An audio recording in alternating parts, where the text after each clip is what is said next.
For this video, I'm going to be demonstrating Shuto Uke. Shuto Uke is one of the few blocks where we actually do it in multiple stances. So I'm going to demonstrate the 3 stances that we primarily use in my dojo. Depending on the style of martial arts you do, you could potentially do this slightly different or in different stances than the ones I'm going to demonstrate. So to start, let's talk about what your hands need to look like. You're going to have your fingers tight together with your thumb tucked into your palm. Now you're not trying to get your thumb all the way into your palm. It can actually be on the side as well, where you've got a bit of a knuckle bend. That's how I like to hold it. However, if you do go all the way into your palm, that's generally okay, but again, that's going to be style specific.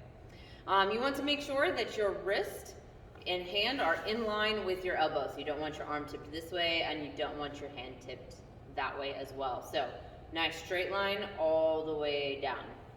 The blocking area is going to be side of the hand and then somewhat also the forearm, depending on what you're blocking and how you're using this technique.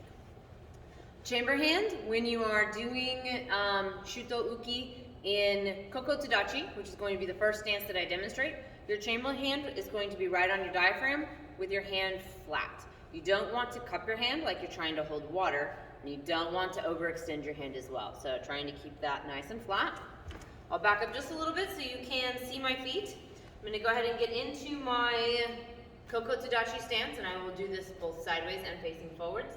Your end position, your arm is going to be out from your body with your wrist, elbow, and shoulder creating a 90-degree angle with each other. And then chamber hand is here. Now for the fold, the hand that is doing the block would come across your chest. Chamber hand is going to go down around the lower part of your abdomen to protect your body. So this is your fold position, and then from here you would block. Your blocking hand is not going to just swing straight over. It is going to have a slight downward angle. Essentially think about chopping with a knife or slicing. It's going to have a slight downward angle. Going forward from this position, if I were going to do a block with my right hand is going to fold up where my left hand will go down. I will step forward into my stance and then block. Same thing, other side.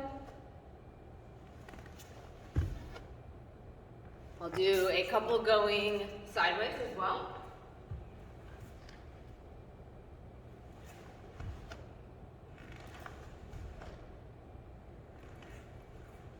So that is Shuto Uke in Coco Tadashi, or back stance. Now when we do this in a cat stance, the setup is generally similar. Our fold is going to be the same. However, because more of our upper body is going forward, our hand is actually going to create that bend now, where we don't see that in our back stance. So my hand is going to be upright, still blocking with this part of the hand. And I will back up. So our fold is going to be the same, and then as we step, even our blocking motion is going to be the same. However, our end position for our blocking hand is slightly different. Notice chamber hand stays the same on the diaphragm.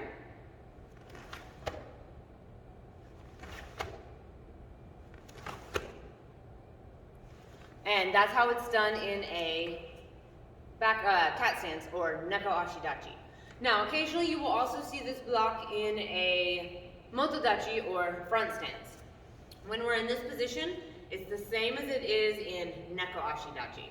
Chamber hand is still on diaphragm, like we saw in all 3 of those, but that hand is going to be out straight again, where we do have the bend in our wrist. That way we can still block with the appropriate part of our hand. And that is Shuto Uke, or knife hand block.